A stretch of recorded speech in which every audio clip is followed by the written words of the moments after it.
Apa itu ALI?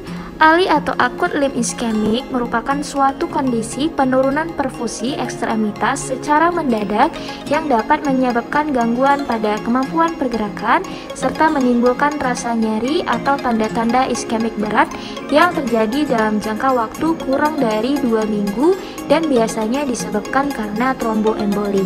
Di dunia, terdapat 9-16 kasus baru per 100.000 orang per tahunnya untuk ALI pada ekstremitas bawah, dan ada sekitar 1-3 kasus per 100.000 orang untuk ALI pada ekstremitas atas, yang mana adanya kejadian amputasi dari seluruh kasus ALI itu sebesar 10 hingga 30%. Nah, ALI ini disebabkan karena adanya penurunan perfusi tungkai karena adanya trombus atau emboli.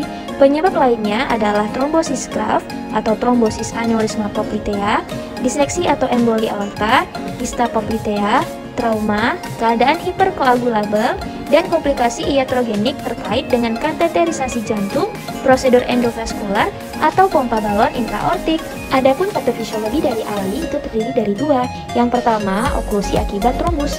Sekitar 85% akut limb iskemik itu disebabkan karena adanya trombosis arterial, dan mayoritas pasiennya itu sudah mengalami kerusakan arteri sebelumnya, paling sering karena aterosklerosis pada penyakit arteri perifer.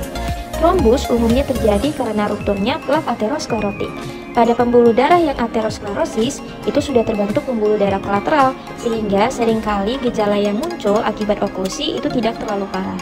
Nah, patofisiologi yang kedua itu oklusi akibat emboli. Emboli perifer non-aterosklerotik itu terjadi pada 10 hingga 15% pasien. Emboli bisa berasal dari jantung atau pembuluh darah besar. Terbentuknya emboli itu dapat disebabkan karena gangguan katup jantung, aritmia, yang mana paling sering itu atrial fibrilasi, kemudian aneurisma aorta atau diseksi aorta. Emboli juga dapat disebabkan oleh gas atau materi padat lainnya. Oklusi akibat emboli itu mayoritasnya bersifat akut, sehingga tidak ada pembuluh darah kolateral dan manifestasi klinisnya itu muncul lebih berat. Untuk faktor risiko dari ALI terdiri dari beberapa hal. Yang pertama, usia 50-69 tahun dengan riwayat merokok dan atau DM. Yang kedua, usia 40-49 tahun dengan DM ditambah satu faktor risiko lain yakni aterosklerosis. Yang ketiga, gejala claudication saat aktivitas atau nyeri saat istirahat. Yang keempat, adanya pulsasi abnormal ekstremitas bawah. Yang terakhir, pasien yang diketahui ada aterosklerosis pada tempat lain, seperti PJK, penebalan karotis, dan penyakit arteri renalis. Adapun keluhan yang khas pada ALI disingkat dengan 6P, yaitu pain, pallor, paralysis, pulse derisif, paresthesia, dan poikilotermia. Nah, USG Doppler dan angiografi dapat membantu mengonfirmasi diagnosis. Tujuan dari penatalaksanaan akut limb iskemi atau ALI adalah reperfusi emergensi dari ekstremitas yang mengalami iskemik. Penatalaksanaan dilakukan dengan pemberian antikoagulan dan revaskularisasi dengan teknik endovaskular atau bedah.